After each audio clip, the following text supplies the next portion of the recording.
There are moments when the world forgets to breathe, when time itself falters, and even the stars seem to dim.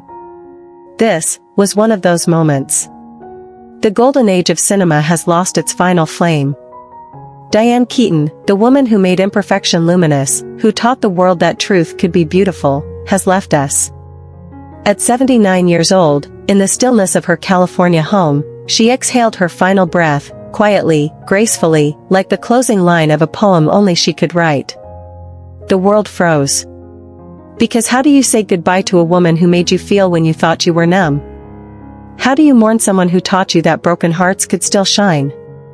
For 50 years, she wasn't just an actress. She was an era carved into film, laughter, and memory. Through The Godfather, Annie Hall, and every trembling confession that followed, she redefined what it meant to be human, imperfect, unguarded, real. But behind that unforgettable smile lived a quiet war. Battles fought in silence, loneliness masked by laughter. The woman who made millions believe in love. I was learning every day how to survive without it. Now, time, relentless and cruel, has written her final act. And in that silence, the earth itself seems to grieve. This isn't just the death of Diane Keaton. It's the dimming of a constellation. A monument collapsing into eternity. And yet, even in this darkness, her light remains. Flickering, eternal, refusing to die. Before the world knew her name, before the spotlight found her face, there was silence. A silence so thick it carved its way into her bones. That's where Diane Keaton's story truly begins. She was born on January 5, 1946, beneath the bright, unforgiving sun of Los Angeles.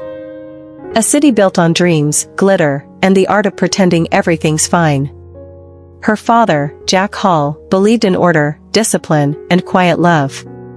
Her mother, Dorothy Diane Keaton Hall, once shone with theatrical fire. A woman who could have conquered stages. Until the world told her to trade her spotlight for a kitchen light. Inside that house, appearances mattered more than emotions. Laughter was rehearsed. Smiles were for guests. And every dinner was a performance of everything's okay. But young Diane could hear what no one said.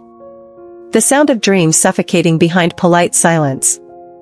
I grew up in a family that didn't talk about feelings, she once confessed. We simply lived inside them. Those words weren't nostalgia. They were prophecies. She watched her mother fade, not in flames, but in slow motion. Each day, Dorothy's reflection dimmed a little more. Until the mirror held only exhaustion where brilliance used to live. And right there, standing in that kitchen doorway, a 9-year-old girl made a vow to the universe. I will not live my mother's life. While others dreamed of white fences, she dreamed of escape. Of stages, scripts, and lights that didn't lie. Her teachers called her strange. Her classmates whispered she was odd. But Diane wasn't strange. She was becoming. A storm gathering its voice. A rebellion born from silence. The silence of her childhood followed her across the desert and into the roaring veins of New York City, 1966, a city that chewed up dreamers and spat out echoes. She arrived with one suitcase, 2 worn scripts, and a courage so fragile it could crack under a whisper. The first breath of Manhattan air cut through her like truth, cold, metallic, alive. Her apartment on the Upper West Side was barely a room. Wallpaper peeled like forgotten skin, radiators coughed instead of heating, and the walls bled with her neighbors' arguments. Each night she slept in her coat, watching frost crawl up the glass while the city outside burned with a light she couldn't yet reach. But she refused to turn back. Auditions were battlefields. Too tall. Too odd. Not the type. Every rejection was a knife, yet every no only honed her edge. By noon she balanced trays as a waitress, by night she sang in smoke-filled basements for coins that clinked like mercy. Her voice trembled, yes, but it carried truth, and the city began to listen. When hunger came, she met it with stubborn laughter. When fear whispered, she turned it into fuel. I was afraid all the time, she would later say, but fear became my engine. Then one frozen morning, after 2 years of hunger and near silence, destiny called. A Broadway revival, Hair, needed someone real. She auditioned barefoot, trembling, alive. The director only said, "Don't change a thing." That night, under burning stage lights, the silence she had carried for 20 years cracked open. The crowd didn't see perfection. They saw truth. And that truth, raw, trembling, unstoppable, was the moment Diane Keaton was born. The snow of New York had melted into spotlight. The trembling girl who once sang for spare change was now the heartbeat of Hollywood's golden age. From hunger to history, Diane Keaton's time had come. 1972. The Godfather. The film that would rewrite cinema and carve her name into eternity. As Kay Adams, she stood in the shadow of Al Pacino's Michael Corleone, quiet, observant, devastatingly human. Her silence on screen was thunder. Her heartbreak became a prophecy. That role didn't just make her famous, it gave her a voice the world could no longer ignore. Then came Annie Hall. 1977. The world fell in love. Not with a character, but with her. The turtlenecks. The awkward laugh. The fearless honesty. Diane didn't play Annie Hall, she was Annie Hall. Through her, truth became fashionable, and imperfection became art. At 31, she stood beneath the blinding light of the Academy Awards, holding that golden statue, the room roaring her name. And for a heartbeat, she believed she'd made it. But when she came home that night, the applause still ringing in her ears, the kitchen was silent. Her Oscar gleamed on the counter, staring back at her like a mirror. "Is this what it feels like to be seen?" she whispered. Fame had its own weather, warm to the world, freezing to the soul. The success millions envied became a cage only she could feel. Each new script carried one unspoken question. Can you ever be that good again? She worked until her hands shook, until exhaustion blurred into obsession. The higher she climbed, the lonelier it became. Because sometimes the brightest lights don't lift you. They burn you from the inside out. Every spotlight casts a shadow. And Diane Keaton grew longer with every triumph. The world saw laughter, style, grace. But behind the lens, she was unraveling in slow motion. Success, once her salvation, became a kind of silence. The question that haunted her wasn't what's next. It was who am I when the lights go out? She worked like a soul trying to outrun time. Rehearsing until her eyes burned. Rewriting scenes no one asked her to change. I was scared to stop, she confessed years later. Because if she stopped, the silence might speak again. And she feared what it would say. Then came Reds, 1981. A masterpiece directed by Warren Beatty. A film that demanded everything she had left. Every emotion. Every tear. Every ounce of self. When the camera stopped rolling, she sat alone in her car and cried. Not because she was sad, but because she was empty. She had given the role her heartbeat. And in return, it had taken her peace. By the mid-1980s, the applause had cooled. The box office turned cold. Critics whispered the word fade. But Diane didn't fade. She withdrew. Not in defeat, but in defiance. She turned down million-dollar roles. She wrote. She directed. She disappeared. To find something more sacred than fame, herself. The applause fades, she told a young actress once. But the work, that's what saves you. And from the ashes of exhaustion, she began again, quietly, deliberately. Discovering that greatness isn't given. It's endured. Every sleepless night. Every trembling hand. Every step back into the light. Every great soul carries one heartbreak that time cannot erase. For Diane Keaton, it had a name, Al Pacino. They met in 1971 on the set of The Godfather. She was 25, radiant, nervous, disarming. He was 31, brilliant, untamed, already half lost in his own genius. Somewhere between camera flashes and whispered lines, something wordless bloomed. Not lust. Recognition. Two lonely hearts hearing the same frequency. I was crazy about him from the start, she confessed. They weren't just co-stars, they were mirror images. Both haunted by ambition, both terrified of being ordinary. In the hush between takes, they would sit together, watching light shift across studio walls like time moving too fast. He made her laugh until she covered her face. She made him forget the weight of his own legend. When filming ended, the movie world saw fiction. They were living its echo. Driving through Los Angeles with the windows down. Sinatra on the radio, her laughter tumbling into the wind.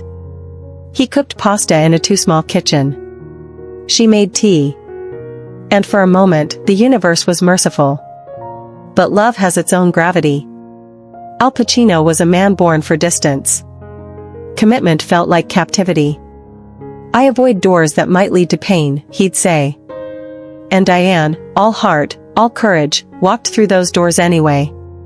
Their story stretched across decades. Unfinished, unspoken, unforgettable. A love that refused to die, even as it refused to live. It wasn't the fire that destroyed her. It was the silence that followed. Because some heartbreaks don't end. They just learn to breathe inside you. Rome, 1990. The air was honey gold, the sky painted with the kind of light that makes even heartbreak look holy. Diane Keaton stood beneath that sunset believing in destiny. After 2 decades of longing and almosts, she thought this was finally it. The ending her heart had waited for. She and Al Pacino were filming The Godfather Part 3. They shared dinners under fairy lights on a balcony overlooking the city. Their laughter echoing through the Roman dusk like an old song finding its final verse. She dared to imagine forever, a home filled with children. His fire, her faith, the life they never gave themselves permission to have. But destiny had other plans. One evening, as the olive trees stood still and the city slowed to listen, she finally asked the question her soul had whispered for 20 years. Marriage or goodbye?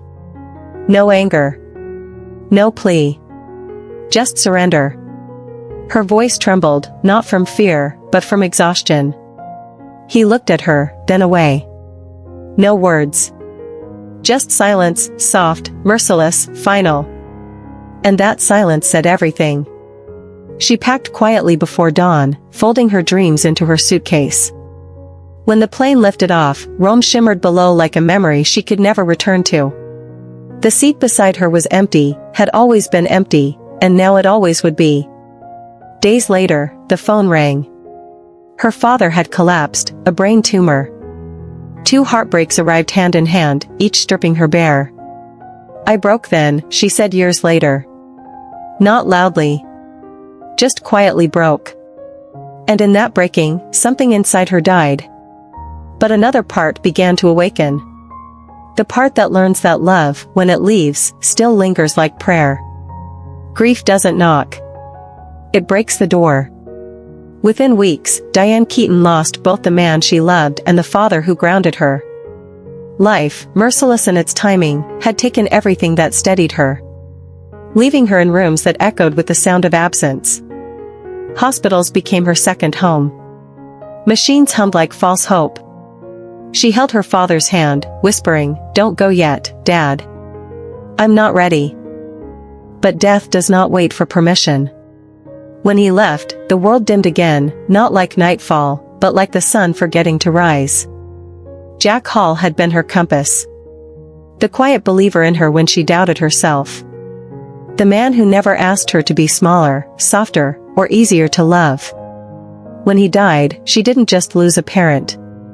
She lost the proof that unconditional love existed. In the months that followed, she disappeared.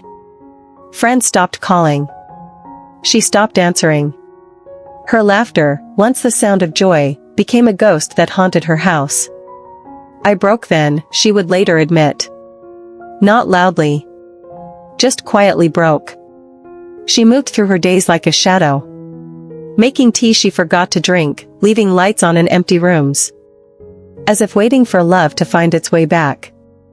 Therapy became her church. Each session, she unraveled the silence she'd spent a lifetime wearing. She learned the hardest truth of all. That love had always been a waiting room for her. A place she never got to leave first. But from that wreckage, something sacred emerged. She began to rebuild. Brick by brick. Breath by breath. Turning pain into architecture. Turning silence into strength. Before her final curtain ever fell, Diane Keaton found something even the spotlight could never give her: home. After years of chasing love that fled and applause that faded, she found a devotion that didn't ask her to perform. Not romantic, not cinematic, but eternal. In her 50s, when the world thought her story was complete, she began again. 1996, she adopted her daughter, Dexter. 5 years later, her son, Duke. And for the first time, her heart stopped waiting. "They saved me," she would say later. "I thought I was done with love." Then they arrived, and everything began again. The house that once echoed with silence now bloomed with life. Music spilling from hallways, laughter ringing through rooms that had forgotten how to feel joy. She built treehouses instead of movie sets, packed school lunches instead of scripts. In those simple, sacred acts, she discovered the love that never leaves. "I used to think I wanted romance," she once joked. "Turns out, I just wanted a family." And in those two young souls, she found the forever she'd been chasing all along. Her later years unfolded like a poem.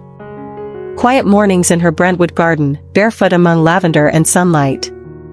Each dawn, she'd whisper to the trees, "You're still here. So am I." No red carpets. No crowds. Just peace, the rarest kind of fame. And then came October 11th, 2025.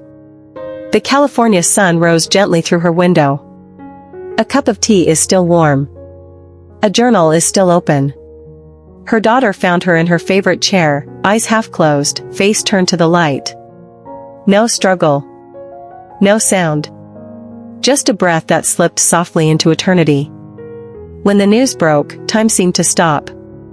Diane Keaton, gone. The words spread like a slow shockwave through Hollywood, across oceans, into homes where her laughter had once lived. For a moment, even the most glittering city in the world felt dim. There were no grand headlines that could hold her story. Just trembling voices and streaming tears. Talk show hosts paused mid-sentence. Actors who once stood beside her now stood still, as if afraid that speaking would make it real. Outside her Brentwood home, strangers gathered, quiet, reverent. They brought flowers, candles, white turtlenecks folded neatly at her gate, the armor she made iconic. Someone left a note scrawled in trembling ink. "You made us brave enough to be ourselves." Hollywood wept. Al Pacino, her once great love, wrote, "She was my heart's quiet mirror." Meryl Streep said, "She made vulnerability heroic." Steve Martin called her the funniest, wisest, most original soul our craft ever had. And across screens, her smile flickered again, in Annie Hall, Red's Something's Gotta Give. Scene after scene reminding us that truth never ages. Across the world, ordinary people mourned like they'd lost a friend. Women wrote, "She made us feel seen." Men said, "She taught us tenderness." Acting students cried through her monologues, whispering thanks between takes. Because this wasn't just the death of a star. It was the end of an era, a time when sincerity still mattered, when truth could still silence a room. That night, as the jasmine brushed against her windows, her home glowed golden against the dark. As if the earth itself refused to let her go. And maybe it never will. In the end, Diane Keaton's greatest role wasn't played under studio lights. It was built in brick, sunlight, and silence. Her fortune was vast, over $100 million. But her true wealth couldn't be counted. It lived in every wall she restored, every soul she quietly healed. She was never handed anything. No inheritance. No shortcuts. Every dollar, every home, every piece of art bore her fingerprints. A woman who built her world the way she built her courage, from nothing. Her Brentwood estate, valued at nearly $30 million, was her masterpiece. Not a mansion, but a memoir carved in wood and light. She called it the quiet house. Every beam, every tile, every garden path told a story of survival. Light poured across reclaimed floors. Walls lined with her photographs, lonely barns, empty rooms, forgotten corners of beauty. It wasn't a luxury. It was a testament. She left it all exactly as she lived, deliberately. Her children, Dexter and Duke, would inherit the home, her art, her love. But even more than that, her message. In a note she left behind, she wrote, "Don't sell the garden. Let it grow wild. That's where I'll still be." She donated millions to preservation, saving old buildings, forgotten landmarks, and wounded hearts. "You can rebuild them," she once said. "You can rebuild anything." Her art, her homes, her words, they weren't possessions. They were proof. Proof that from loss can come creation. That solitude can be sacred. That silence, when loved enough, can bloom forever. Diane Keaton's greatness could never fit inside a screen. It lived in the quiet between words. In the way she turned loneliness into language. And heartbreak into art. She never chased the spotlight. She commanded it by telling the truth. Her laughter, defiant. Her tenderness, revolutionary. Through every tremor in her voice, every glance that held a storm, she reminded us.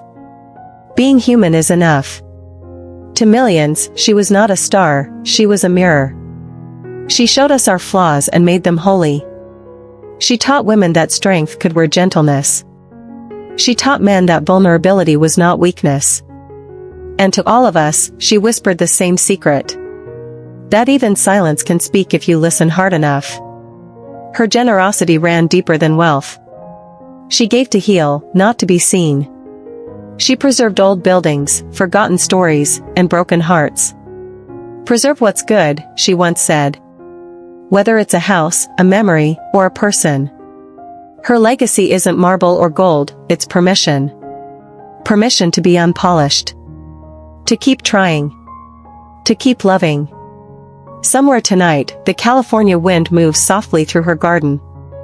The jasmine climbs the wall she refused to sell. Her children lift their faces to the morning light and feel her there. In warmth, in stillness, in the quiet that feels like love. She didn't fade away. She became part of the light. The kind that filters through morning windows. Forgives everything. And never stops shining. So if her story has touched you, don't say goodbye. Just whisper, "Thank you." Because stars like Diane Keaton don't die. They simply go home. To where the light never ends.